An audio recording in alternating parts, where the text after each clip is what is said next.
है। जीना और जानना तो आसान है, लेकिन कहना बहुत कठिन है। जैसे कोई मछली से पूछे कि सागर क्या है, तो मछली कह सकती है ये है सागर, ये रहा, चारों तरफ वही है। लेकिन कोई पूछे कि कहो क्या है, बताओ मत, तो बहुत कठिन हो जाएगा मछली को। आदमी के जीवन में भी जो श्रेष्ठ है, सुंदर है और सत्य है, उसे जिया जा सकता है, जाना जा सकता है, हुआ जा सकता है, लेकिन कहना बहुत मुश्किल है। और दुर्घटना और दुर्भाग्य ये है कि जिसमें जिया जाना चाहिए, जिसमें हुआ जाना चाहिए, उसके संबंध में मनुष्य जाति 5-6 हजार वर्ष से केवल बातें कर रही है। प्रेम की बात चल रही है, प्रेम के गीत गाए जा रहे हैं, प्रेम के भजन गाए जा रहे हैं, और प्रेम का मनुष्य के जीवन में कोई स्थान नहीं है। अगर आदमी के भीतर खोजने जाए तो प्रेम से ज्यादा असत्य शब्द दूसरा नहीं मिलेगा। और जिन लोगों ने प्रेम को असत्य सिद्ध कर दिया है और जिन्होंने प्रेम की समस्त धाराओं को अवरुद्ध कर दिया है, और बड़ा दुर्भाग्य यह है कि लोग समझते हैं वे ही प्रेम के जन्मदाता भी हैं। धर्म प्रेम की बातें करता है, लेकिन आज तक जिस प्रकार का धर्म मनुष्य जाति के ऊपर दुर्भाग्य की भांति छाया हुआ है, उस धर्म ने ही मनुष्य के जीवन से प्रेम के सारे द्वार बंद कर दिए। और न इस संबंध में पूरब और पश्चिम में कोई फर्क है, न हिंदुस्तान में और न अमेरिका में कोई फर्क है। मनुष्य के जीवन में प्रेम की धारा प्रकट ही नहीं हो पाई, और नहीं हो पाई तो हम दोष देते हैं कि मनुष्य ही बुरा है, इसलिए नहीं प्रकट हो पाई। हम दोष देते हैं कि मन ही जहर है, इसलिए प्रकट नहीं हो पाई। मन जहर नहीं है, और जो लोग मन को जहर कहते रहे, उन्होंने ही प्रेम को जहरीला कर दिया, प्रेम को प्रकट नहीं होने दिया। मन जहर हो कैसे सकता है? इस जगत में कुछ भी जहर नहीं है। परमात्मा के सारे उपक्रम में कुछ भी विष नहीं है, सब अमृत है। लेकिन आदमी ने सारे अमृत को जहर कर लिया है, और इस जहर करने में शिक्षक, साधु संत और तथाकथित धार्मिक लोगों का सबसे ज्यादा हाथ है। इस बात को थोड़ा समझ लेना जरूरी है, क्योंकि अगर ये बात दिखाई न पड़े तो मनुष्य के जीवन में कभी भी प्रेम भविष्य में भी नहीं हो सकेगा। क्योंकि जिन कारणों से प्रेम नहीं पैदा हो सका है, उन्हीं कारणों को हम प्रेम प्रकट करने के आधार और कारण बना रहे हैं। हालतें ऐसी हैं कि गलत सिद्धांतों को अगर हजारों वर्ष तक दोहराया जाए तो फिर हम ये भूल ही जाते हैं कि सिद्धांत गलत है, और दिखाई पड़ने लगता है कि आदमी गलत है, क्योंकि उन सिद्धांतों को पूरा नहीं कर पा रहा है। मैंने सुना है एक सम्राट के महल के नीचे से एक पंखा बेचने वाला गुजरता था और जोर से चिल्ला रहा था कि अनूठे और अद्भुत पंखे मैंने निर्मित किए हैं। ऐसे पंखे कभी भी नहीं बनाए गए, ये पंखे कभी देखे भी नहीं गए। सम्राट ने खिड़की से झांक के देखा कि कौन है जो अनूठे पंखे ले आए। सम्राट के पास सब तरह के पंखे थे, दुनिया के कोने कोने में जो मिल सकते थे। और नीचे देखा गलियारे में खड़ा हुआ एक आदमी, साधारण 2-2 पैसे के पंखे होंगे, और चिल्ला रहा है कि अनूठे, अद्भुत। उस आदमी को ऊपर बुलाया और पूछा कि इन पंखों में क्या खूबी है, दाम क्या है इन पंखों के। उस पंखे वाले ने कहा कि महाराज दाम ज्यादा नहीं है, पंखे को देखते हुए दाम बहुत कम है, सिर्फ 100 रुपए का पंखा। सम्राट ने कहा 100 रुपए? ये 2 पैसे का पंखा जो बाजार में जगह जगह मिलता है, 100 रुपए दाम, क्या है इसकी खूबी? उस आदमी ने कहा खूबी ये पंखा 100 वर्ष चलता है, 100 वर्ष की गारंटी, 100 वर्ष से कम में खराब नहीं होता। सम्राट ने लगता है। इसको देख के तो ऐसा लगता है कि सप्ताह भी चल जाए पूरा तो मुश्किल। धोखा देने की कोशिश कर रहे हो, सरासर बेईमानी, और वो भी सम्राट के सामने। उस आदमी ने कहा, आप मुझे भली भांति जानते हैं, इसी गलिहारे में रोज पंखे बेचता हूँ। 100 रुपए दाम है इसके, और अगर 100 वर्ष न चले तो जिम्मेदार मैं हूँ। रोज तो नीचे मौजूद होता हूँ। फिर आप सम्राट हैं, आपको धोखा देके जाऊंगा कहाँ? वो पंखा खरीद लिया गया। सम्राट को विश्वास तो न था, लेकिन आश्चर्य भी था कि ये आदमी सरासर झूठ बोल रहा है। किस बल पर बोल रहा है? पंखा 100 रुपए में खरीद लिया गया और उससे कहा कि 7वें दिन तुम उपस्थित हो जाए। 2-4 दिन में ही पंखे की डंडी बाहर निकल गई। 7वें दिन तो बिल्कुल मुर्दा हो गए। लेकिन सम्राट ने सोचा कि शायद पंखे वाला आएगा नहीं, लेकिन ठीक समय पर 7वें दिन वो पंखे वाला हाजिर हो गया। उसने कहा, कहो महाराज।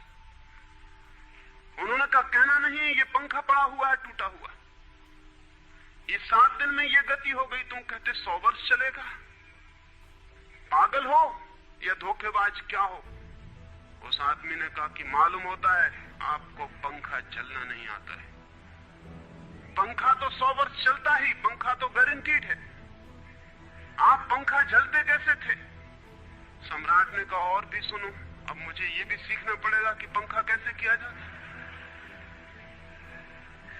उस आदमी ने कहा, कृपा करके बताइए कि इस पंखे की गति 7 दिन में ऐसी कैसे बना दी आपने?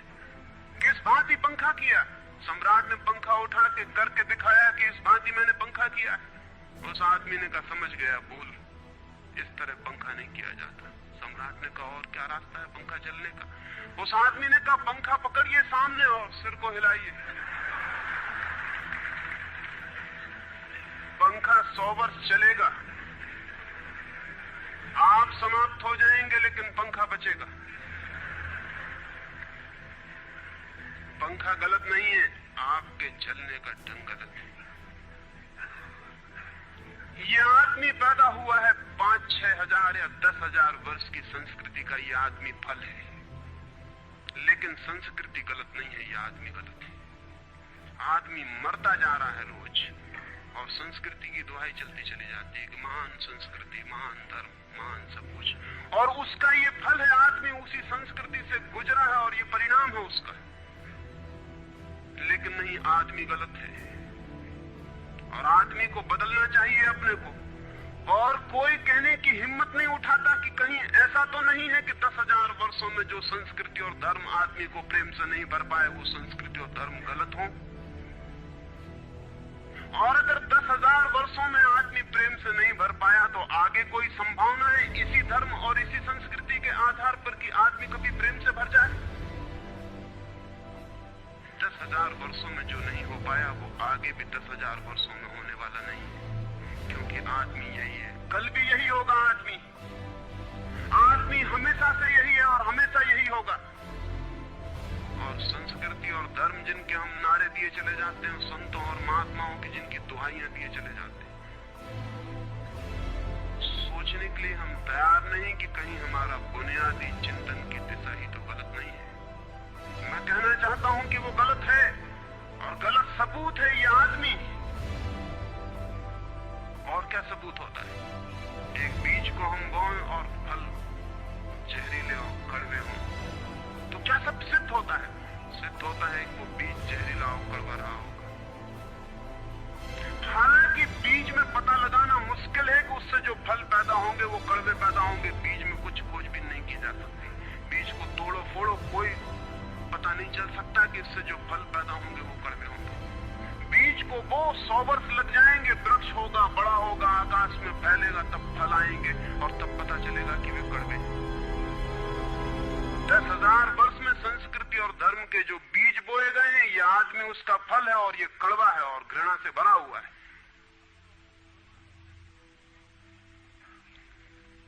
लेकिन उसी की दुहाई दिए चले जाते हैं हम, और सोचते हैं उससे प्रेम हो जाएगा। मैं आपसे कहना चाहता हूं, उससे प्रेम नहीं हो सकता है, क्योंकि प्रेम के पैदा होने की जो बुनियादी संभावना है, धर्मों ने उसकी ही हत्या कर दी है और उसमें ही जहर घोल दिया है। मनुष्य से भी ज्यादा प्रेम पशुओं और पक्षियों में और पौधों में दिखाई पड़ता है, जिनके पास न कोई संस्कृति है न कोई धर्म है। संस्कृत और सुसंस्कृत और सभ्य मनुष्यों की बजाय असभ्य और जंगल के आदमी में ज्यादा प्रेम दिखाई पड़ता है, जिसके पास न कोई विकसित धर्म है, न कोई सभ्यता है, न कोई संस्कृति है। जितना आदमी सभ्य, सुसंस्कृत और तथाकथित धर्मों के प्रभाव में मंदिरों और चर्चों में प्रार्थना करने लगता, उतना ही प्रेम से शून्य क्यों होता चला जाता। जरूर कुछ कारण है, और दो कारणों पर मैं विचार करना चाहता हूं। अगर वे ख्याल में आ जाएं, तो प्रेम के अवरुद्ध स्रोत टूट सकते हैं और प्रेम की गंगा बह सकती है। वो हर आदमी के भीतर है, उसे कहीं से लाना नहीं है। प्रेम कोई ऐसी बात नहीं है कि कहीं खोजने जाना है उसे, वो है। वो प्राणों की प्यास है हर एक के भीतर, वो प्राणों की सुगंध है प्रत्येक के भीतर, लेकिन चारों तरफ से परकोटा है उसके और वो प्रकट नहीं हो पाती। सब तरफ पत्थर की दीवार है और वो झरने नहीं फूट पाते। तो प्रेम की खोज और प्रेम की साधना कोई पॉजिटिव, कोई विधायक खोज और साधना नहीं है कि हम जाएं और कहीं प्रेम सीख लें। एक मूर्तिकार एक पत्थर को तोड़ रहा था। कोई देखने गया था कि मूर्ति कैसे बनाई जाती है। उसने देखा कि मूर्ति तो बिल्कुल नहीं बनाई जा रही, सिर्फ छेनी और हथौड़े से पत्थर तोड़ा जा रहा है। तो उस आदमी ने पूछा कि आप क्या कर रहे हैं, मूर्ति नहीं बनाएंगे? मैं तो मूर्ति का बनना देखने आया हूं, आप तो सिर्फ पत्थर तोड़ रहे हैं। उस मूर्तिकार ने कहा कि मूर्ति तो पत्थर के भीतर छिपी है, उसे बनाने की जरूरत नहीं है, सिर्फ उसके ऊपर जो व्यर्थ पत्थर जुड़ा है उसे अलग कर देने की जरूरत है और मूर्ति प्रकट हो जाएगी। मूर्ति बनाई नहीं जाती, मूर्ति सिर्फ आविष्कृत होती है, डिस्कवर होती है, अनावृत होती है, उगाड़ी जाती है। मनुष्य के भीतर प्रेम छिपा है, सिर्फ उगाड़ने की बात है, उसे पैदा करने का सवाल नहीं है, अनावृत करने की बात है। कुछ है जो हमने ऊपर से ओढ़ा हुआ है, जो उसे प्रकट नहीं होने देता। एक चिकित्सक से जाके आप पूछें कि स्वास्थ्य क्या है, और दुनिया का कोई चिकित्सक नहीं बता सकता कि स्वास्थ्य क्या है। बड़े आश्चर्य की बात है, स्वास्थ्य पर ही तो सारा चिकित्सा शास्त्र खड़ा है, सारी मेडिकल साइंस खड़ी है, और कोई नहीं बता सकता कि स्वास्थ्य क्या है। लेकिन चिकित्सक से पूछें कि स्वास्थ्य क्या है, तो वो कहेगा बीमारियों के बाबत हम बता सकते हैं कि बीमारियां क्या हैं, उनके लक्षण हमें पता है, एक एक बीमारी का अलग अलग परिभाषा हमें पता है। स्वास्थ्य का हमें कोई भी पता नहीं है। इतना हम कह सकते हैं कि जब कोई बीमारी नहीं होती तो जो होता है वो स्वास्थ्य है। स्वास्थ्य तो मनुष्य के भीतर छिपा है, इसलिए मनुष्य की परिभाषा के बाहर है। बीमारी बाहर से आती है, इसलिए बाहर से परिभाषा की जा सकती है। स्वास्थ्य भीतर से आता है, उसकी कोई परिभाषा नहीं की जा सकती। इतना ही हम कह सकते हैं कि बीमारियों का अभाव स्वास्थ्य है। लेकिन ये स्वास्थ्य की कहां परिभाषा हुई? स्वास्थ्य के संबंध में तो हमने कुछ भी ना कहा कि बीमारियां नहीं है, तो बीमारियों के संबंध में कहा। सच ये है कि स्वास्थ्य पैदा नहीं करना होता, या तो छिप जाता है बीमारियों में, या बीमारियां हट जाती हैं तो प्रकट हो जाता है। स्वास्थ्य हम में है, स्वास्थ्य हमारा स्वभाव है, प्रेम हम में है, प्रेम हमारा स्वभाव है। इसलिए ये बात गलत है कि मनुष्य को समझाया जाए कि तुम प्रेम पैदा करो। सोचना यह है कि प्रेम पैदा क्यों नहीं हो पा रहा है, बाधा क्या है, अड़चन क्या है, कहां रुकावट डाल दी गई। अगर कोई भी रुकावट ना हो तो प्रेम प्रकट होगा ही, उसे सिखाने की और समझाने की कोई भी जरूरत नहीं है। अगर मनुष्य के ऊपर गलत संस्कृति और गलत संस्कार की धाराएं और बाधाएं न हो तो हर आदमी प्रेम को उपलब्ध होगा ही, ये अनिवार्यता है। प्रेम से कोई बच ही नहीं सकता, प्रेम स्वभाव है। गंगा बहती है हिमालय से, बहेगी गंगा, उसके प्राण है, उसके पास जल है, वो बहेगी और सागर को खोज ही लेगी। न किसी पुलिस वाले से पूछेगी, न किसी पोएट से पूछेगी कि सागर कहाँ है। देखा किसी गंगा को चौरस्ते पर खड़े होकर पूछते कि सागर कहाँ है?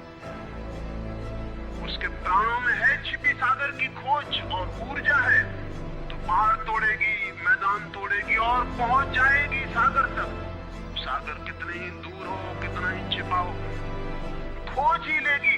और कोई रास्ता नहीं है, कोई गाइड बुक नहीं है कि जिससे पता लगा ले कि कहां से जाना है, लेकिन पहुंच जाती है।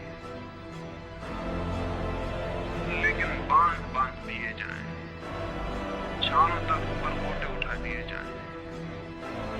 प्रकृति की बाधाओं को तोड़ के तो गंगा सागर तक पहुंच जाती है, लेकिन अगर आदमी की इंजीनियरिंग की बाधाएं खड़ी कर दी जाए तो हो सकता है गंगा सागर तक न पहुंच पाए। ये भेद समझ लेना जरूरी है। प्रकृति की कोई भी बाधा असल में बाधा नहीं है, इसलिए गंगा सागर तक पहुंच जाती है, हिमालय को काट के पहुंच जाती है। लेकिन अगर आदमी इजाद करे, इंतजाम करे, तो गंगा को सागर तक नहीं भी पहुंचने दे सकता है। प्रकृति का तो एक सहयोग है, प्रकृति तो एक हार्मनी है। वहां जो बाधा भी दिखाई पड़ती है वो भी शायद शक्ति को जगाने के लिए चुनौती है। वहां जो विरोध भी दिखाई पड़ता है वो भी शायद भीतर प्राणों में जो छिपा है उसे प्रकट करने के लिए बुलावा है। वहां शायद कोई बाधा नहीं है। वहां हम बीज को दबाते हैं जमीन में, दिखाई पड़ता है कि जमीन की एक परत बीज के ऊपर पड़ी है, बाधा दे रही, लेकिन वो बाधा नहीं दे रही। अगर वो परत ना होगी तो बीज अंकुरित भी नहीं हो पाएगा। ऐसे दिखाई पड़ता है कि एक परत जमीन की बीज को नीचे दबा रही है, लेकिन वो परत दबा इसलिए रही है ताकि बीज दबे, गले और टूट जाए और अंकुर बन जाए। ऊपर से दिखाई पड़ता है वो जमीन बाधा दे रही, लेकिन वो जमीन मित्र और सहयोग कर रही बीज को प्रकट करने में। प्रकृति तो एक हार्मनी है, एक संगीतपूर्ण लयबद्धता है, लेकिन आदमी ने जो जो निसर्ग के ऊपर इंजीनियरिंग की है, जो जो उसने अपने यांत्रिक धारणाओं को ठोकने की और बिठाने की कोशिश की है, उससे गंगाएं रुक गई हैं, जगह जगह अवरुद्ध हो गई हैं। और फिर आदमी को दोष दिया जाता है। किसी बीज को दोष देने की जरूरत नहीं है। अगर वो पौधा न बन पाए तो हम कहेंगे कि जमीन नहीं मिली होगी, ठीक, पानी नहीं मिला होगा, ठीक, सूरज की रोशनी नहीं मिली होगी, ठीक। लेकिन आदमी के जीवन में खिल न पाए फूल प्रेम का तो हम कहते हैं तुम हो जिम्मेवार। और कोई नहीं कहता कि भूमि ना मिली होगी, ठीक, पानी ना मिला होगा, ठीक, सूरज की रोशनी ना मिली होगी, ठीक। इसलिए यह आदमी का पौधा अवरुद्ध रह गया, विकसित नहीं हो पाया, फूल तक नहीं पहुंच पाया। मैं आपसे कहना चाहता हूं कि बुनियादी बाधाएं आदमी ने खड़ी की हैं। प्रेम की गंगा तो बह सकती है और परमात्मा के सागर तक पहुंच सकती है। आदमी बना उस लिए है कि वो बहे और प्रेम बहे और परमात्मा तक पहुंच जाए, लेकिन हमने कौन सी बाधाएं खड़ी कर दी? पहली बार, आज तक मनुष्य की सारी संस्कृतियों ने सेक्स का, काम का, वासना का विरोध किया है। इस विरोध ने मनुष्य के भीतर प्रेम के जन्म की संभावना तोड़ दी, नष्ट कर दी। इस निषेध ने, क्योंकि सच्चाई यह है कि प्रेम की सारी यात्रा का प्राथमिक बिंदु काम है, सेक्स है। प्रेम की यात्रा का जन्म गंगोत्री, जहां से गंगा पैदा होगी प्रेम की, वो सेक्स है, वो काम है। और उसके सब दुश्मन है, सारी संस्कृतियां और सारे धर्म और सारे गुरु और सारे महात्मा। तो गंगोत्री पर ही चोट कर दी, वहीं रोक दिया। पाप है काम, अधम है काम, जहर है काम। और हमने सोचा भी नहीं कि काम की ऊर्जा ही, सेक्स एनर्जी ही अंततः प्रेम में परिवर्तित होती और रूपांतरित होती।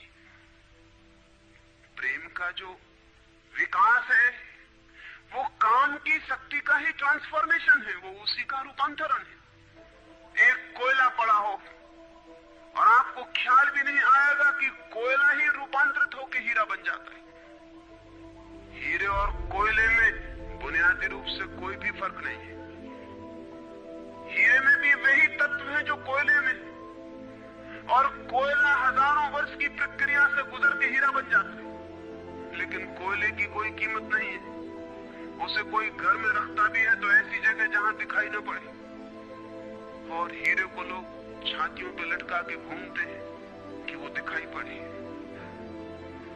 और हीरा और कोयला एक ही है,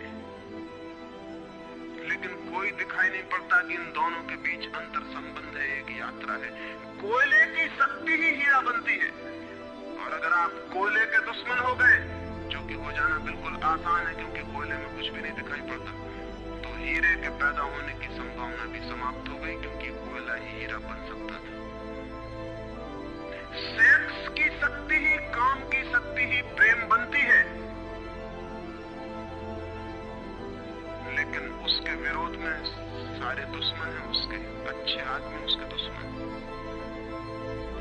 और उसके विरोध ने प्रेम के अंकुर भी नहीं फूटने दिए, और जमीन से प्रथम से पहले सीढ़ी से नष्ट कर दिया भवन को।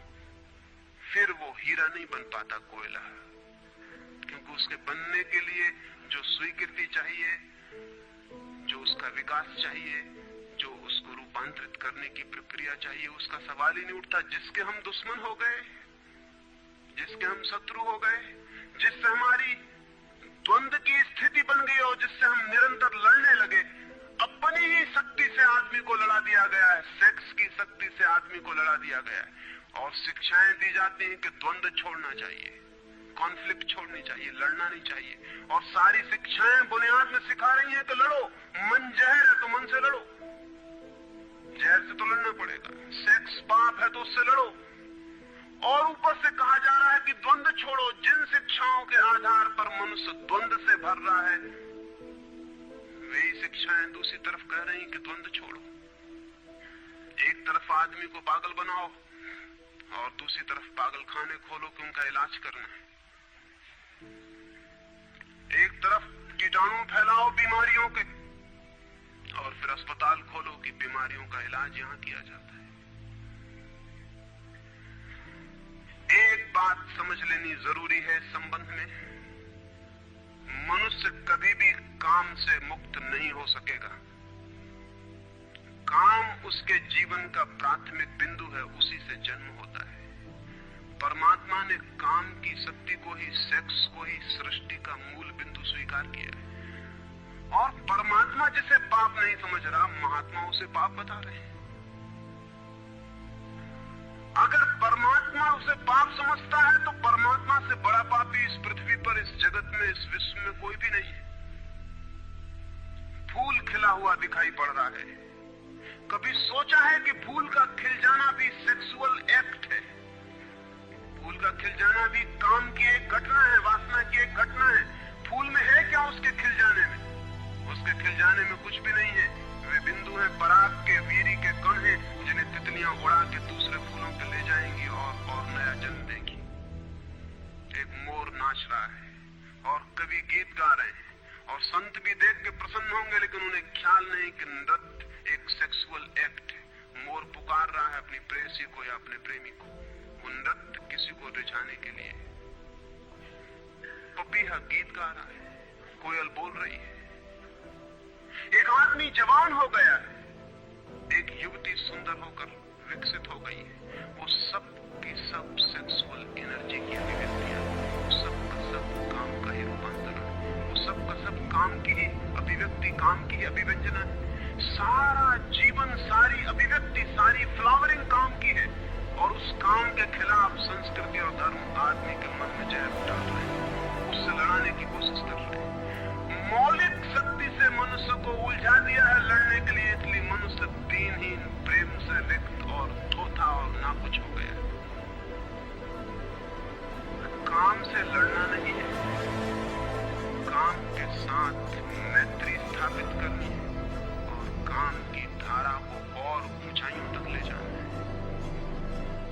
किसी ऋषि ने किसी वधू को 9 वर और वधू को आशीर्वाद देते हुए कहा था कि तेरे 10 पुत्र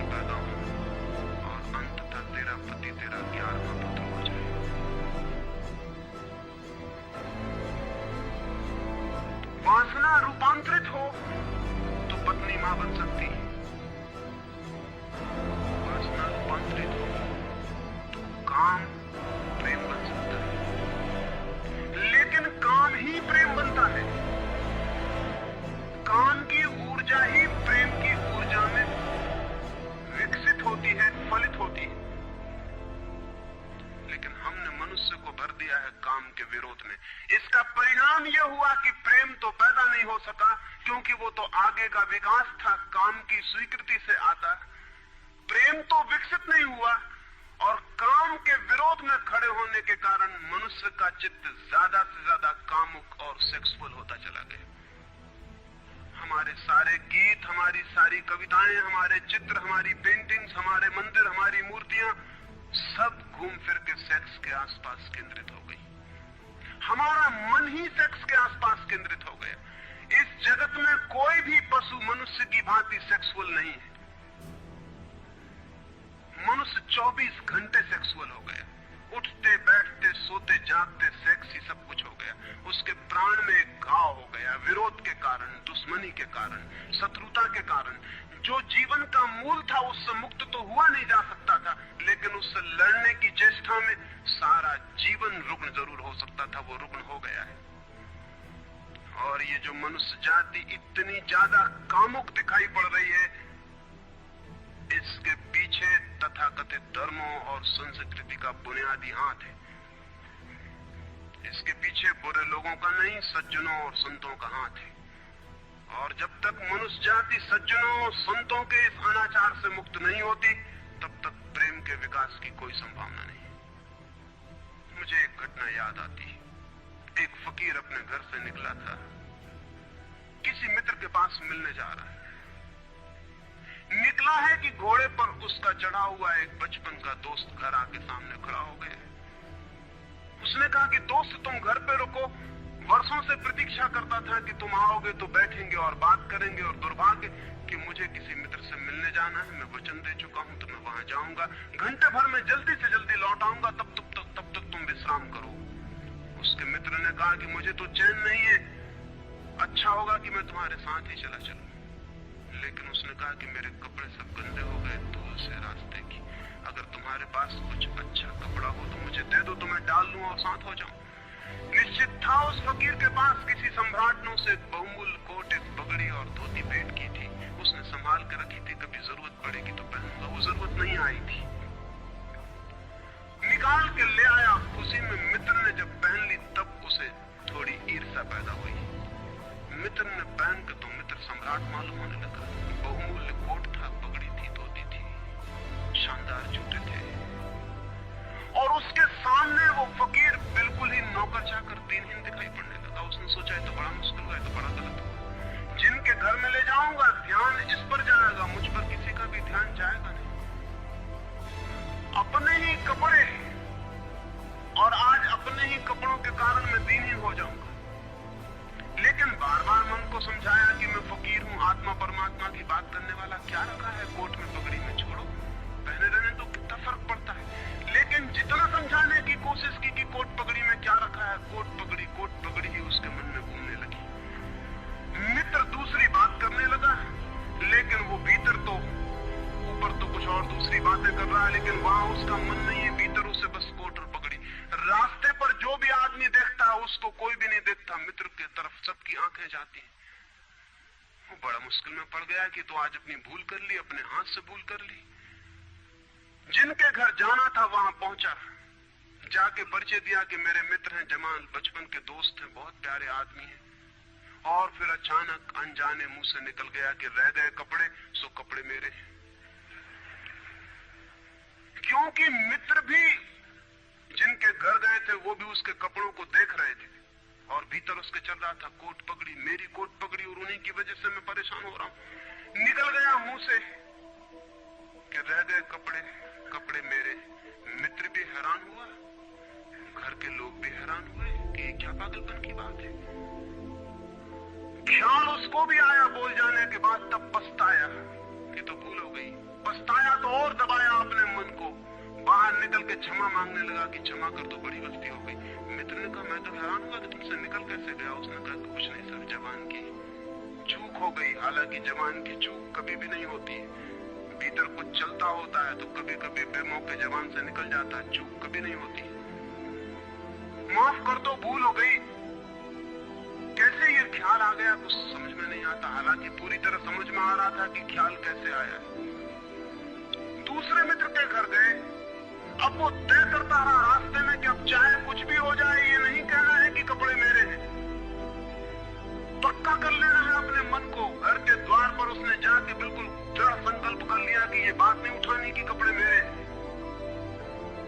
लेकिन उस पागल को पता नहीं कि जितना वो दृढ़ संकल्प कर रहा है इस बात का, वो दृढ़ संकल्प बता रहा है इस बात को कि उतने ही जोर से उसके भीतर ये भावना घर कर रही कि कपड़े मेरे।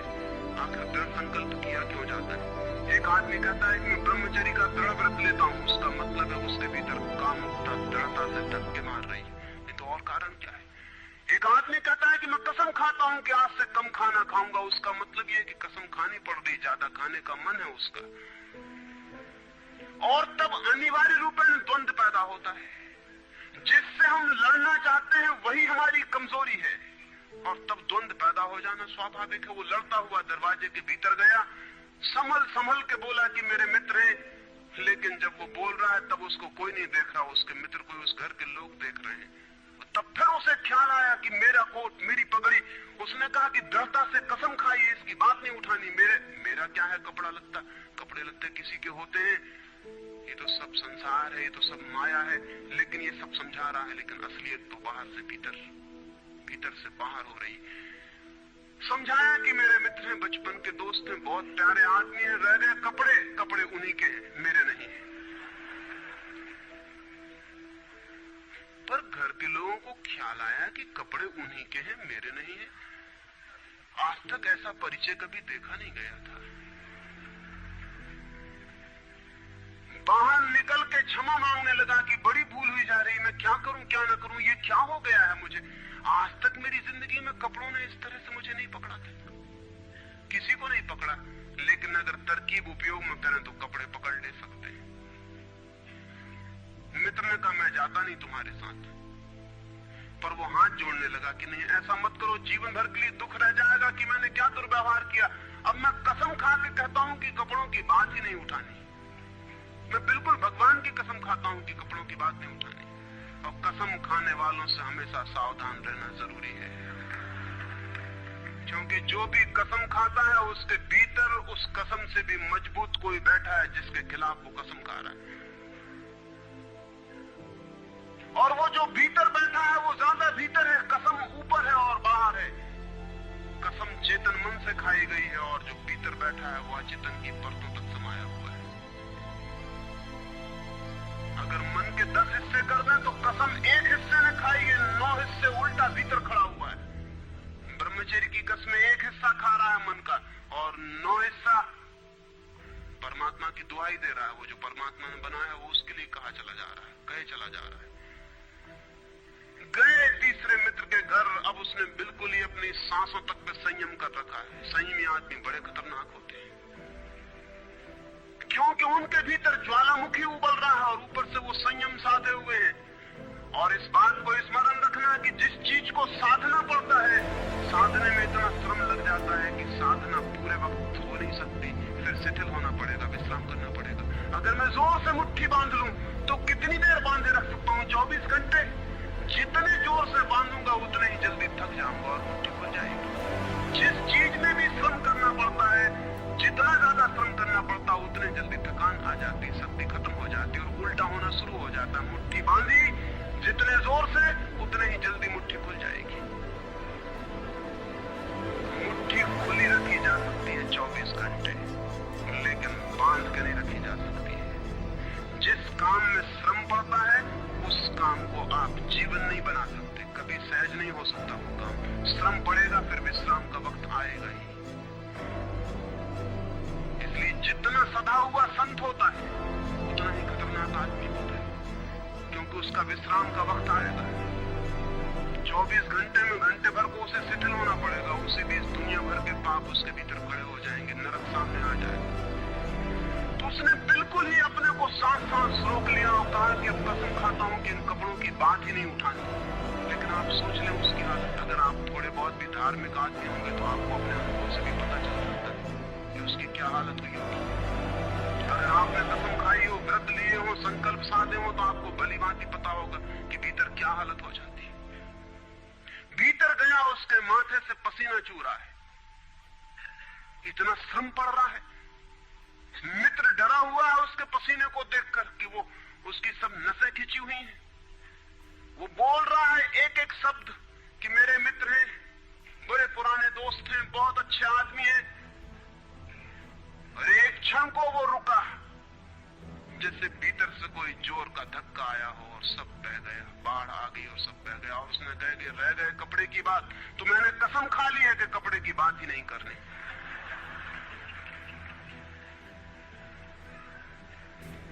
ये जो इस आदमी के साथ हुआ वो पूरी मनुष्य जाति के साथ सेक्स के संबंध में हो गया है। सेक्स को ऑब्सेशन बना दिया, सेक्स को रोग बना दिया, घाव बना दिया और सब विषाक्त कर दिया, सब विषाक्त कर दिया। छोटे छोटे बच्चों को समझाया जा रहा कि सेक्स पाप है, लड़कियों को समझाया जा रहा, लड़कों को समझाया जा रहा कि सेक्स पाप है। फिर ये लड़की जवान होगी, ये लड़का जवान होगा, इनकी शादियां होंगी और सेक्स की दुनिया शुरू होगी और इन दोनों के भीतर ये भाव है कि ये पाप है। और फिर कहा जाएगा स्त्री को कि पति को परमात्मा मान। जो पाप में ले जा रहा उसको परमात्मा कैसे माना जा सकता है? ये कैसे संभव है कि जो पाप में घसीट रहा है वो परमात्मा हो? और उस लड़के को कहा जाएगा, उस युवक को कहा जाएगा कि तेरी पत्नी है, तेरी साथनी है, तेरी संगी है, लेकिन जो नरक में ले जा रही, शास्त्रों में लिखा कि स्त्री नरक का द्वार है। ये नरक का द्वार, संगी और साथनी, ये मेरा आधा अंग, ये नरक की तरफ जाता हुआ आधा अंग मेरा, ये इसके साथ कौन सा सामंजस्य बन सकता है? सारे दुनिया का दाम्पत्य जीवन नष्ट किया है इस शिक्षा ने। और जब दंपति का जीवन नष्ट हो जाए तो प्रेम की कोई संभावना नहीं रही, क्योंकि जब पति और पत्नी प्रेम न कर सके एक दूसरे को, जो कि अत्यंत सहज और नैसर्गिक प्रेम है, तो फिर कौन और किसको प्रेम कर सकेगा? इस प्रेम को बढ़ाया जा सकता है कि पत्नी और पति का प्रेम इतना विकसित हो, इतना उदात्त हो, इतना ऊंचा बने कि धीरे धीरे बांध तोड़ दे और दूसरों तक फैल जाए। ये हो सकता है, लेकिन इसको समाप्त ही कर दिया जाए, तोड़ ही दिया जाए, विषाक्त कर दिया जाए तो फैलेगा क्या, बढ़ेगा क्या? रामानुज एक गांव में ठहरे थे और एक आदमी ने आके कहा कि मुझे परमात्मा को पाना है। तो उन्होंने कहा कि तूने कभी किसी को प्रेम किया? उस आदमी ने कहा इस झंझट में मैं कभी पड़ा ही नहीं, प्रेम वगैरह की झंझट मैंने की, मुझे तो परमात्मा को खोजना है। रामानुज ने कहा तूने कभी झंझट ही नहीं की प्रेम की? उसने कहा मैं बिल्कुल सच कहता हूं आपसे। और बेचारा ठीक ही कह रहा था, क्योंकि धर्म की दुनिया में प्रेम एक डिस्क्वालिफिकेशन, एक अयोग्यता है। तो उसने सोचा कि अगर मैं कहूं किसी को प्रेम किया तो वो कहेंगे भी प्रेम प्रेम छोड़, ये राग माग छोड़, अब इधर पहले इन सबको छोड़ के आ, तब इधर आना। तो उस बेचारे ने किया भी हो तो वो कहता गया कि मैंने नहीं किया, नहीं किया। ऐसा कौन आदमी होगा जिसने थोड़ा बहुत प्रेम नहीं किया हो? रामानुज ने तीसरी बार पूछा कि तू कुछ तो बता, थोड़ा बहुत भी, कभी भी किसी को? उसने कहा माफ करिए, आप क्यों बात बात वही बात पूछे चले जा रहे हैं? मैंने प्रेम की तरफ आंख उठा के नहीं देखा, मुझे तो परमात्मा को खोजना है। तो रामानुज ने कहा मुझे क्षमा कर, तू कहीं और खोज, क्योंकि मेरा अनुभव यह है कि अगर तूने किसी को प्रेम किया हो तो उस प्रेम को फिर इतना बड़ा जरूर किया जा सकता है कि वो परमात्मा तक पहुंच जाए, लेकिन अगर तूने प्रेम ही नहीं किया तो तेरे पास कुछ है ही नहीं जिसको बड़ा किया जा सके। बीज ही नहीं है तेरे पास जो वृक्ष बन सके, तो तू जा कहीं और पूछ। और जब पति और पत्नी में प्रेम ना हो, जिस पत्नी ने अपने पति को प्रेम ना किया हो और जिस पति ने अपनी पत्नी को प्रेम ना किया हो, वे बेटों को, बच्चों को प्रेम कर सकते हैं तो आप गलती में हैं। पत्नी उसी मात्रा में बेटे को प्रेम करेगी जिस मात्रा में उसने अपने पति को प्रेम किया है, क्योंकि ये बेटा पति का ही फल है, उसका ही प्रतिफलन है, उसका ही रिफ्लेक्शन है। प्रति जो प्रेम होने वाला है वो उतना ही होगा जितना उसने पति को चाहा और प्रेम किया हो। ये पति की ही मूर्ति है जो फिर नहीं होकर वापस लौट आई है। अगर पति के प्रति प्रेम नहीं है तो बेटे के प्रति प्रेम सच्चा कभी भी नहीं हो सकता। और अगर बेटे को प्रेम नहीं किया गया, पालना पोसना और बड़ा कर देना प्रेम नहीं है, तो बेटा मां को कैसे प्रेम कर सकता है, बाप को कैसे प्रेम कर सकता है? वो जो यूनिट है जीवन का परिवार, वो विषाक्त हो गया है सेक्स को दूषित कहने से, कंडेम करने से, निंदित करने से, और परिवार ही फैलकर पूरा जगत है, पूरा विश्व है। और फिर हम कहते हैं कि प्रेम बिल्कुल दिखाई नहीं पड़ता। प्रेम कैसे दिखाई पड़ेगा? हालांकि हर आदमी कहता है कि मैं प्रेम करता हूं, मां कहती है, पत्नी कहती है, बाप कहता है, भाई कहता है, बहन कहती है, मित्र कहते हैं कि हम प्रेम करते हैं।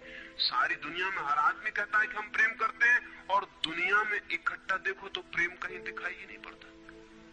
इतने लोग अगर प्रेम करते हैं तो दुनिया में तो प्रेम की वर्षा हो जानी चाहिए थी, प्रेम के फूल ही फूल के जाने चाहिए थे, प्रेम के दिए ही दिए जल जाते, घर घर प्रेम का दिया होता तो दुनिया में इकट्ठी इतनी रोशनी होती प्रेम की।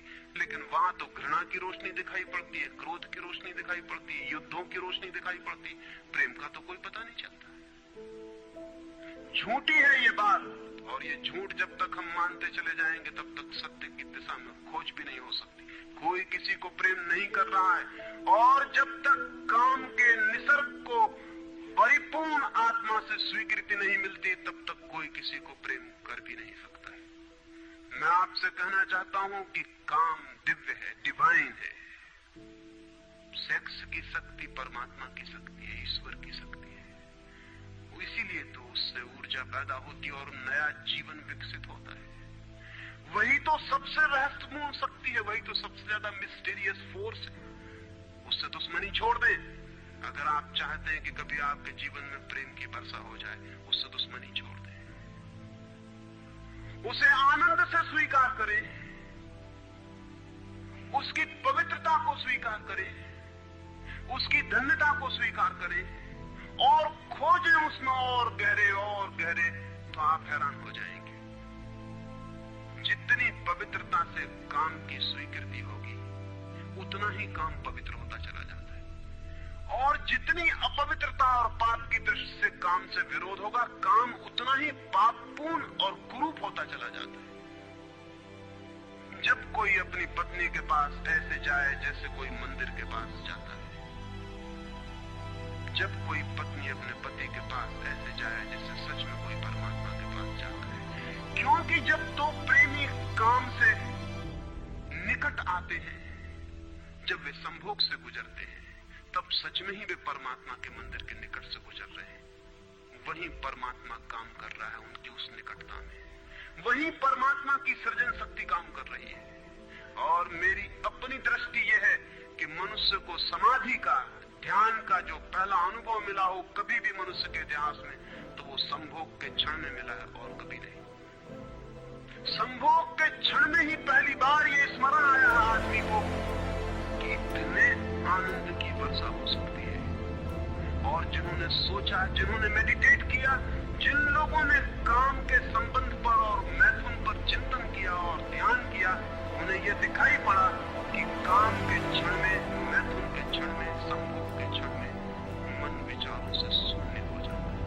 एक क्षण मन के सारे विचार रुक जाते हैं, और वो विचारों का रुक जाना और वो मन का ठहर जाना ही आनंद की वर्षा है। तब उन्हें सीक्रेट मिल गया, राज मिल गया कि अगर मन को विचारों से मुक्त किया जा सके किसी और विधि से भी, तो भी इतना ही आनंद मिल सकता है। और तब समाधि और योग की सारी व्यवस्थाएं विकसित हुई, जिनमें ध्यान और समाए और मेडिटेशन और प्रेयर, इनकी सारी व्यवस्थाएं विकसित हुई। इन सबके मूल में संभोग का अनुभव है।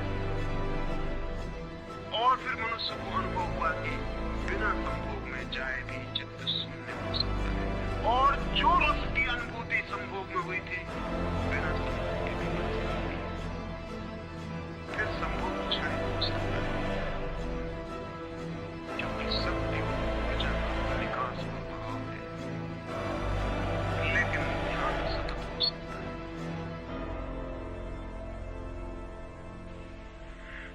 आपसे कहना चाहता हूं कि एक युगल संभोग के क्षण में जिस आनंद को अनुभव करता है, एक योगी 24 घंटे उस आनंद को अनुभव करने लगता है।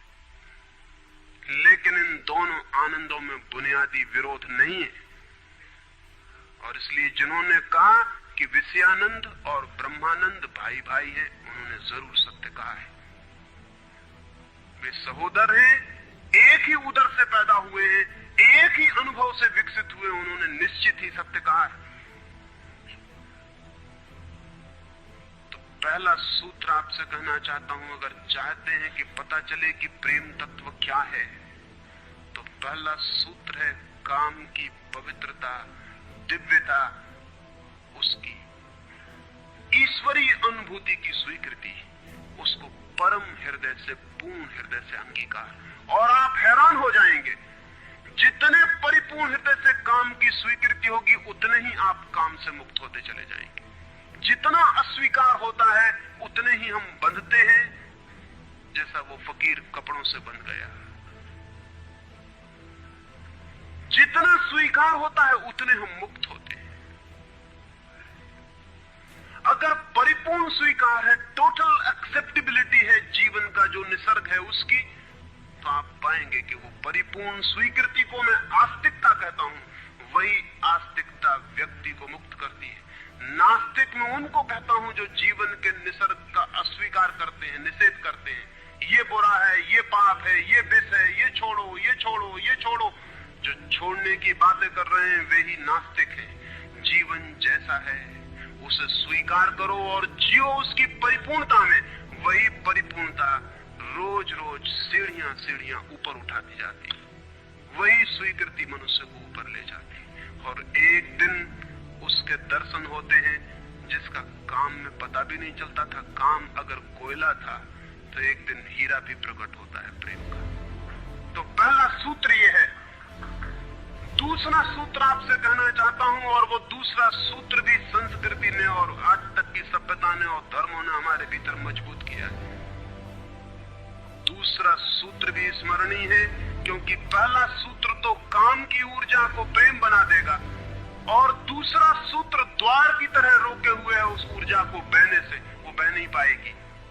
वो दूसरा सूत्र है मनुष्य का ये भाव कि मैं हूं, ईगो, उसका अहंकार कि मैं हूं। बुरे लोग तो कहते ही हैं कि मैं हूं, अच्छे लोग और जोर से कहते हैं कि मैं हूं, और मुझे स्वर्ग जाना है और मोक्ष जाना है और मुझे ये करना है और मुझे वो करना है। लेकिन वो मैं खड़ा हुआ है वहां भीतर। और जिस आदमी का मैं जितना मजबूत है, उतना ही उस आदमी की सामर्थ्य दूसरे से संयुक्त हो जाने की कम हो जाती है। क्योंकि मैं एक दीवार है, एक घोषणा है कि मैं हूं। मैं की घोषणा कह देती है तुम हो, मैं हूं, दोनों के बीच फासला है। फिर मैं कितना ही प्रेम करूं और आपको अपनी छाती से लगा लूं, लेकिन फिर भी हम दो हैं। छातियां कितनी ही निकट आ जाएं, फिर भी बीच में फासला है। मैं हूं, तुम हो। इसलिए निकटतम अनुभव भी निकट नहीं ला पाते।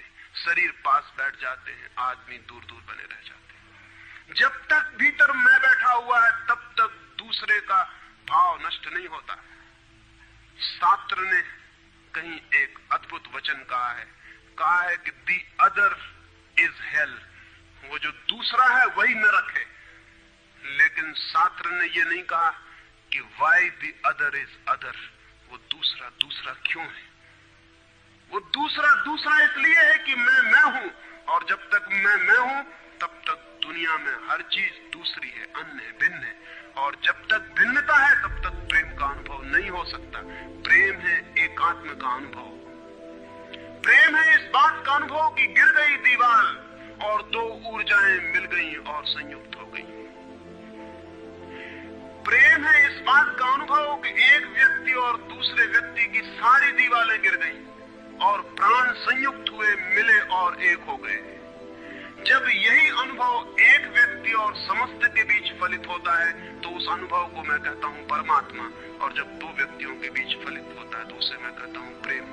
अगर मेरे और किसी दूसरे व्यक्ति के बीच ये अनुभव फलित हो जाए कि हमारी दीवारें गिर जाएं, हम किसी भीतर के तल पर एक हो जाएं, एक संगीत, एक धारा, एक प्राण, तो ये अनुभव है प्रेम। और अगर ऐसा ही अनुभव मेरे और समस्त के बीच घटित हो जाए कि मैं विलीन हो जाऊं और सब और मैं एक हो जाऊं, तो ये अनुभव है परमात्मा। इसलिए मैं कहता हूं प्रेम है सीढ़ी और परमात्मा है उस यात्रा की अंतिम मंजिल। ये कैसे संभव है कि दूसरा मिट जाए? जब तक मैं न मिटूं तब तक दूसरा कैसे मिट सकता है? वो दूसरा पैदा किया है मेरे मैं की प्रतिध्वनि ने। जितने जोर से मैं चिल्लाता हूं कि मैं, उतने ही जोर से वो दूसरा पैदा हो जाता है। वो दूसरी प्रतिध्वनि है, उस तरफ इको हो रही मेरे मैं की। और ये अहंकार, ये ईगो द्वार पर दीवार बन के खड़ी है। और मैं है क्या? कभी सोचा आपने कि ये मैं है क्या? आपका हाथ है मैं, आपका पैर है, आपका मस्तिष्क है, आपका हृदय है, क्या है आपका मैं? अगर आप एक क्षण भी शांत होकर भीतर खोजने जाएंगे कि कहां है मैं, कौन सी चीज है मैं, तो आप एकदम हैरान रह जाएंगे। भीतर कोई मैं खोजे से मिलने को नहीं। जितना गहरा खोजेंगे उतना ही पाएंगे भीतर एक सन्नाटा और शून्य है। वहां कोई आई नहीं, वहां कोई मैं नहीं, वहां कोई ईगो नहीं। एक भिक्षु नागसेन को एक सम्राट मिलिंद ने निमंत्रण दिया था कि तुम आओ दरबार में। तो जो राजदूत गया था निमंत्रण देने, उसने नागसेन को कहा कि भिक्षु नागसेन, आपको बुलाया है सम्राट मिलिंद ने, मैं निमंत्रण देने आया हूं। तो नागसेन कहने लगा मैं चलूंगा जरूर, लेकिन एक बात विनय कर दूं, पहले ही कह दूं कि भिक्षु नागसेन जैसा कोई है नहीं। ये केवल एक नाम है, काम चलाऊ नाम है। आप कहते हैं तो मैं चलूंगा जरूर, लेकिन ऐसा कोई आदमी कहीं है नहीं। राजदूत ने जाके सम्राट को कह दिया कि बड़ा अजीब आदमी है वो कहने लगा कि मैं चलूंगा जरूर, लेकिन ध्यान रहे कि भिक्षु नागसेन जैसा कहीं कोई है नहीं, ये केवल एक काम चलाऊ नाम है। सम्राट ने कहा अजीब सी बात है, जब वो कहता है मैं चलूंगा, आएगा वो आया भी रथ पर बैठकर। सम्राट ने द्वार पर स्वागत किया और कहा भिक्षु नागसेन हम स्वागत करते हैं आपका। वो हंसने लगा, उसने कहा कि स्वागत स्वीकार करता हूं, लेकिन स्मरण रहे भिक्षु नागसेन जैसा कोई है नहीं। सम्राट कहने लगा बड़ी पहेली की बातें करते हैं आप। अगर आप नहीं हैं तो कौन है? कौन आया है यहाँ? कौन स्वीकार कर रहा है स्वागत? कौन दे रहा है उत्तर? नागसेन मुड़ा और उसने कहा कि देखते हैं सम्राट मिलिंद, ये रथ खड़ा है जिस पर मैं आया। सम्राट ने कहा ये रथ है। तो भिक्षु नागसेन पूछने लगा घोड़ों को निकाल के अलग कर लिया जाए। घोड़े अलग कर लिए गए और उसने पूछा सम्राट से ये घोड़े रथ है? सम्राट ने कहा घोड़े कैसे रथ हो सकते हैं? घोड़े अलग कर दिए गए। सामने के डंडे जिनसे घोड़े बंधे थे खिंचवा लिए गए। उसने पूछा कि ये रथ है? सिर्फ दो डंडे कैसे रथ हो सकते हैं? डंडे अलग कर दिए गए। चाक निकलवा लिए और कहा ये रथ है। सम्राट ने कहा ये चाक है, ये रथ नहीं है। और एक एक अंग रथ का निकलता चला गया और एक एक अंग पर सम्राट को कहना पड़ा कि नहीं ये रथ नहीं है। फिर आकर पीछे शून्य बच गया, वहां कुछ भी न बचा। भिक्षु नागसेन पूछने लगा रथ कहाँ है अब? रथ कहाँ है अब? और जितनी चीजें मैंने निकाली तुमने कहा ये भी रथ नहीं, ये भी रथ नहीं, ये भी रथ नहीं, अब रथ कहाँ है? तो सम्राट चौंक के खड़ा रह गया। रथ पीछे बचा भी नहीं था और जो चीजें निकल गई थी उनमें कोई रथ था भी नहीं। तो वो भिक्षु कहने लगा समझे आप, रथ एक जोड़ था। रथ कुछ चीजों का संग्रह मात्र था। रथ का अपना होना नहीं है कोई, ईगो नहीं है कोई। रथ एक जोड़ है। आप खोजे कहां है आपका मैं, और आप पाएंगे कि अनंत शक्तियों के एक जोड़ है, मैं कहीं भी नहीं। और एक एक अंग आप सोचते चले जाएं तो एक एक अंग समाप्त होता चला जाता है, फिर पीछे शून्य रह जाता है। उसी शून्य से प्रेम का जन्म होता है, क्योंकि वो शून्य आप नहीं है, वो शून्य परमात्मा है। एक गांव में एक आदमी ने मछलियों की एक दुकान खोली थी। बड़ी दुकान थी, उस गांव में पहली दुकान थी। तो उसने एक बहुत खूबसूरत तख्ती बनवाई और उस पर लिखाया फ्रेश फिश सोल्ड हियर, यहाँ ताजी मछलियां बेची जाती। पहले ही दिन दुकान खुली और एक आदमी आया और कहने लगा फ्रेश फिश सोल्ड हियर, ताजी मछलियां, कहीं बासी मछलियां भी बेची जाती है? ताजी लिखने की क्या जरूरत?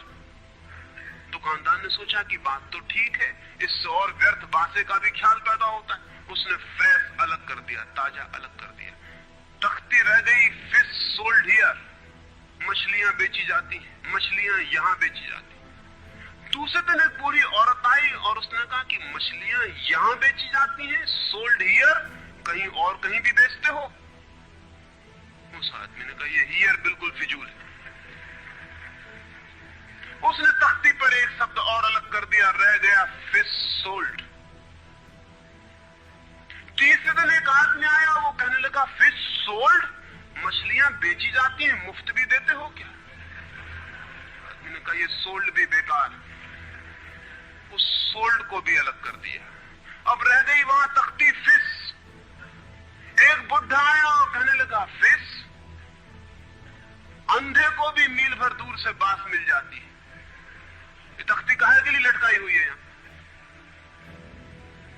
फिश भी चली गई, खाली तख्ती रह गई वहां। और एक आदमी आया और उसने कहा ये तख्ती किस लिए लगाई है, इससे दुकान पे आड़ पड़ती है। वो तख्ती भी चली गई, वहां कुछ भी नहीं रह गया। इलिमिनेशन होता गया, एक एक चीज हटती चली गई, पीछे जो शेष रह गया शून्य। उस शून्य से प्रेम का जन्म होता है, क्योंकि उस शून्य में दूसरे के शून्य से मिलने की क्षमता है। सिर्फ शून्य ही शून्य से मिल सकता है और कोई नहीं।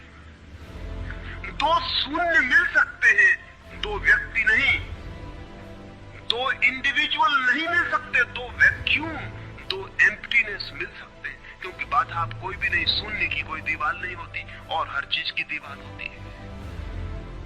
तो दूसरी बात स्मरणीय है, व्यक्ति जब मिटता है नहीं रह जाता, पाता है कि हूं ही नहीं, जो है वो मैं नहीं हूं, जो है वो सब है।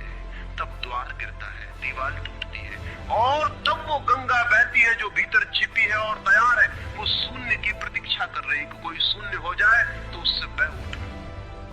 हम एक कुआं खोदते हैं, पानी भीतर है, पानी कहीं से लाना नहीं होता, लेकिन बीच में मिट्टी पत्थर पड़े हैं, उनको निकाल के बाहर कर देते हैं। करते क्या है हम? करते हैं हम एक शून्य बनाते हैं, एक खाली जगह बनाते हैं, एक एम्प्टीनेस बनाते हैं। कुआं खोदने का मतलब है खाली जगह बनाना, ताकि खाली जगह में जो भीतर छिपा हुआ पानी है वो प्रकट होने के लिए जगह पा जाए, स्पेस पा जाए। वो भीतर है, उसको जगह चाहिए प्रकट होने को, जगह नहीं मिल रही, भरा हुआ है कुआं मिट्टी पत्थर से। मिट्टी पत्थर में अलग कर दिए, वो पानी उबल के बाहर आ गया।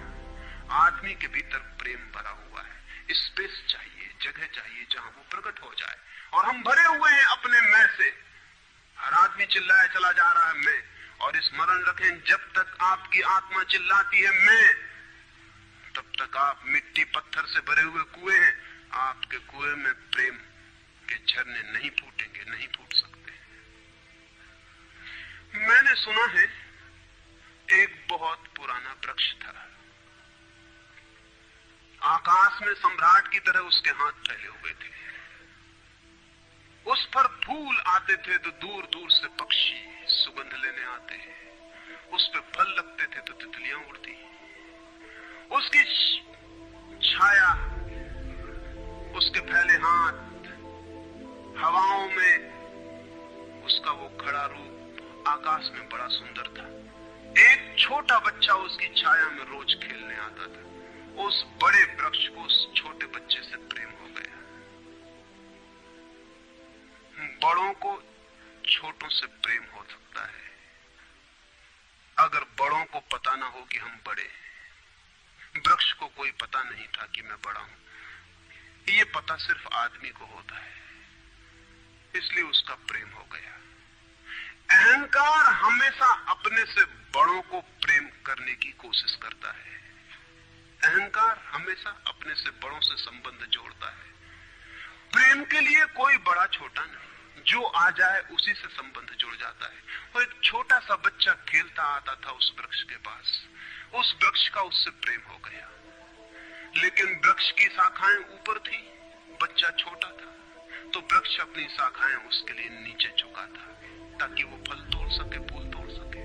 प्रेम हमेशा झुकने को राजी है, अहंकार कभी भी झुकने को राजी नहीं। अहंकार के पास जाएंगे तो अहंकार के हाथ और ऊपर उठ जाएंगे ताकि आप उन्हें छू ना सके, क्योंकि जिसे छू लिया जाए वो छोटा आदमी है, जिसे न छुआ जा सके, दूर सिंहासन पर दिल्ली में हो, वो आदमी बड़ा आदमी है।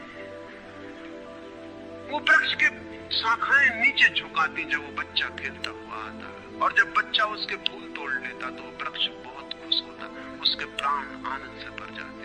प्रेम जब भी कुछ दे पाता है तब खुश हो जाता है, अहंकार जब भी कुछ ले पाता है तभी खुश होता है।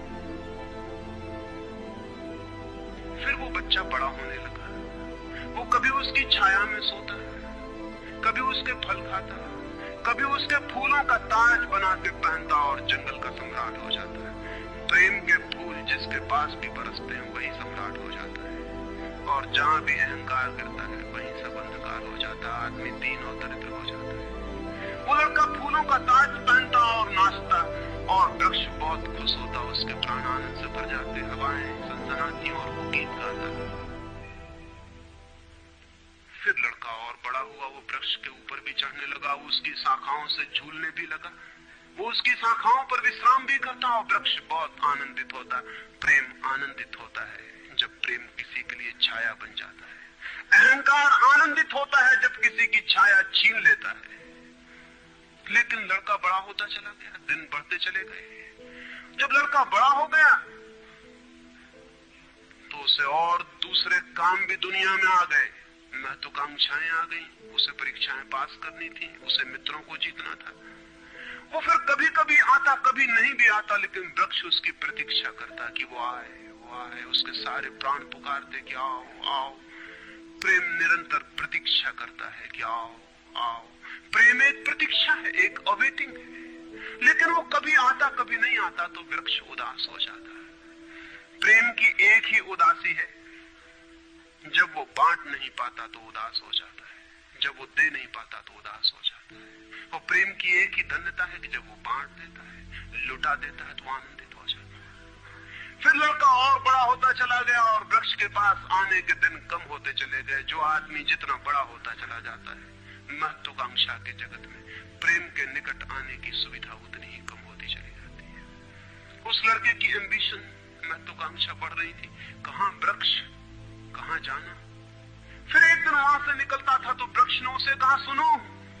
हवाओं में उसकी आवाज गूंजी कि सुनो, तुम आते नहीं, मैं प्रतीक्षा करता हूं, मैं तुम्हारे लिए प्रतीक्षा राह करता हूं, राह देखता हूं, बाट जोता हूं। उस लड़के ने कहा, क्या है तुम्हारे पास जो मैं आऊं? मुझे रुपए चाहिए। हमेशा अहंकार पूछता है कि क्या है तुम्हारे पास जो मैं आऊं।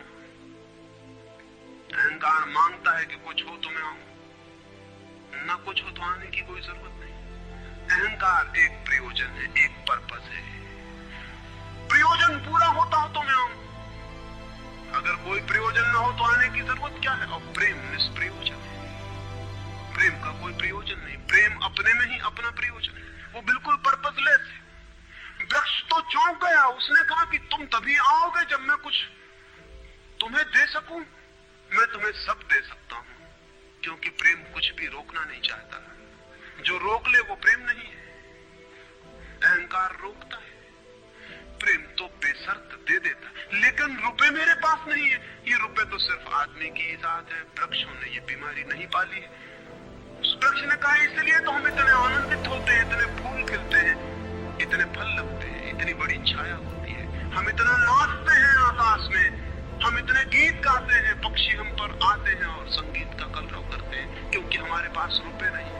जिस दिन हमारे पास भी रुपए हो जाएंगे, हम भी आदमी जैसे दीन मंदिरों में बैठ के सुनेंगे कि शांति कैसे पाई जाए, प्रेम कैसे पाया जाए। नहीं, हमारे पास रुपए नहीं है। तो उसने कहा, फिर मैं क्या आऊं तुम्हारे पास? जहां रुपए हैं मुझे वहां जाना पड़ेगा, मुझे रुपयों की जरूरत है।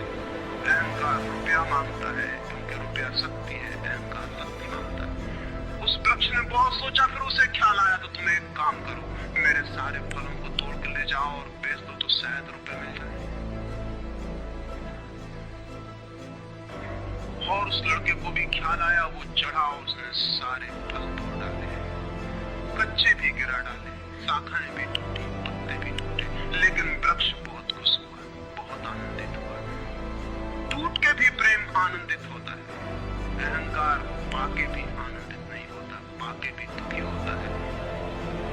और वो लड़के ने तो धन्यवाद भी नहीं दिया पीछे लौटकर, लेकिन उस वृक्ष को पता भी नहीं चला, उसे तो धन्यवाद मिल गया इसी में कि उसने उसके प्रेम को स्वीकार किया और उसके फलों को ले गया और बाजार में बेचा। लेकिन फिर वो बहुत दिनों तक नहीं आया, उसके पास रुपए थे और रुपयों से रुपए पैदा करने की वो कोशिश में लग गया था, वो भूल गया। वर्ष बीत गए और वृक्ष उदास है और उसके प्राणों में रस बह रहा है कि वो आए उसका प्रेमी और उसके रस को ले जाए, जैसे किसी माँ के स्तन में दूध भरा हो और उसका बेटा खो गया और उसके सारे प्राण तड़प रहे हो कि उसका बेटा कहाँ है, जिसे वो खोजे, जो उसे हल्का कर दे, निर्भर कर दे। ऐसे वो वृक्ष के प्राण पीड़ित होने लगे कि वो आए आए आए, उसकी सारी आवाज यही गूंजने लगी कि आओ। बहुत दिनों बाद वो आया, वो लड़का तो प्रौढ़ हो गया था। वृक्ष ने उससे कहा कि आओ मेरे पास, मेरे आलिंगन में आओ। उसने कहा छोड़ो ये बकवास, ये बचपन की बातें हैं। अहंकार प्रेम को पागलपन समझता है, बचपन की बातें समझता है। उस वृक्ष ने कहा आओ मेरी डालियों से झूलो, नाचो। उसने कहा छोड़ो ये फिजूल की बातें, मुझे एक मकान बनाना है, मकान दे सकते हो तुम? वृक्ष ने कहा मकान? हम तो बिना मकान के ही रहते हैं, मकान में तो सिर्फ आदमी रहता है। दुनिया में और कोई मकान में नहीं रहता, सिर्फ आदमी रहता है। सो देखते हो आदमी की हालत, मकान में रहने वाले आदमी की हालत। उसके मकान जितने बड़े होते जाते हैं, आदमी उतना छोटा होता चला जाता है। हम तो बिना मकान के रहते हैं। लेकिन एक बात हो सकती है कि तुम मेरी शाखाओं को काट के ले जाओ तो शायद तुम मकान बना लो। और वो प्रौढ़ कुल्हाड़ी लेकर आ गया और उसने उस वृक्ष की शाखाएं काट डाली। वृक्ष एक ठूंठ रह गया नंगा, लेकिन वृक्ष बहुत आनंदित था। प्रेम सदा आनंदित है, चाहे उसके अंग भी कट जाए, लेकिन कोई ले जाए, कोई ले जाए, कोई बांट ले, कोई सम्मिलित हो जाए, साझीदार हो जाए। और उस लड़के ने तो पीछे लौट के भी नहीं देखा, उसने मकान बना लिया। और वक्त गुजरता गया, वो ठूंठ रहा देखता, वो चिल्लाना चाहता, लेकिन अब उसके पास पत्ते भी नहीं थे, शाखाएं भी नहीं थी। हवाएं आती और वो बोल भी ना पाता, बुला भी ना पाता, लेकिन उसके प्राणों में तो एक ही गूंज थी कि आओ आओ। और बहुत दिन बीत गए, तब वो बूढ़ा आदमी हो गया था। वो बच्चा, वो निकल रहा था पास से, वृक्ष के पास आके खड़ा हो गया। तो वृक्ष ने पूछा क्या कर सकता हूँ और मैं तुम्हारे लिए, तुम बहुत दिनों बाद आए। उसने कहा तुम क्या कर सकोगे, मुझे दूर देश जाना है धन कमाने के लिए, मुझे एक नाव की जरूरत है। तो उसने कहा तुम मुझे और काट लो तो मेरी इस पीड़ से नाव बन जाएगी और मैं बहुत धन्य होऊंगा कि मैं तुम्हारी नाव बन सकूं, तुम्हें दूर देश ले जा सकूं। लेकिन तुम जल्दी लौट आना और सकुशल लौट आना, मैं तुम्हारी प्रतीक्षा करूंगा। और उसने आरे से उस वृक्ष को काट डाला। तब वो एक छोटा सा टूट रह गया और वो दूर यात्रा पर निकल गया। और वो ढूंढ भी प्रतीक्षा करता रहा कि वो आए आए, लेकिन अब उसके पास कुछ भी नहीं देने को, शायद वो नहीं आएगा, क्योंकि अहंकार वहीं आता है जहां कुछ पाने को है। अहंकार वहां नहीं जाता जहां कुछ पाने को नहीं। मैं उस ठूंठ के पास एक रात मेहमान हुआ था, तो वो ठूंठ मुझसे बोला कि वो मेरा मित्र अब तक नहीं आया और मुझे बड़ी पीड़ा होती, कहीं नाव डूब न गई, कहीं वो भटक ना गया, कहीं किसी दूसरे किनारे पर विदेश में कहीं भूल ना गया, कहीं वो डूब ना गया हो, कहीं वो समाप्त ना हो गया। एक खबर मुझे पर कोई ला दे, अब मैं मरने के करीब हूँ, एक खबर पर आ जाए तो सब सुने, फिर कोई बात नहीं, फिर सब ठीक है। अब तो मेरे पास देने को कुछ भी नहीं है, इसलिए बुलाऊं भी तो शायद वो नहीं आएगा, क्योंकि वो लेने की ही भाषा समझता है।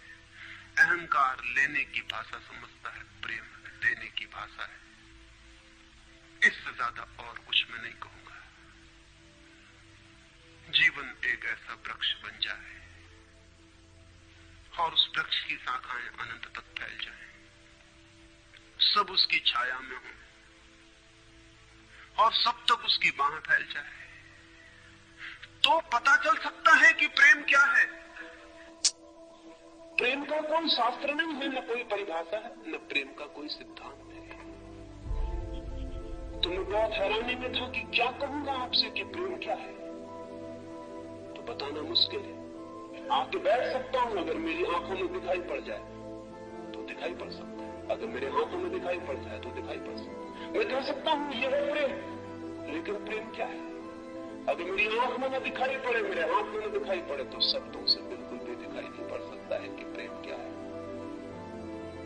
मेरी बातों को इतने प्रेम और शांति से सुना, उससे बहुत बहुत अनुग्रहित हूं और अंत में सबके भीतर बैठे परमात्मा को प्रणाम करता हूं।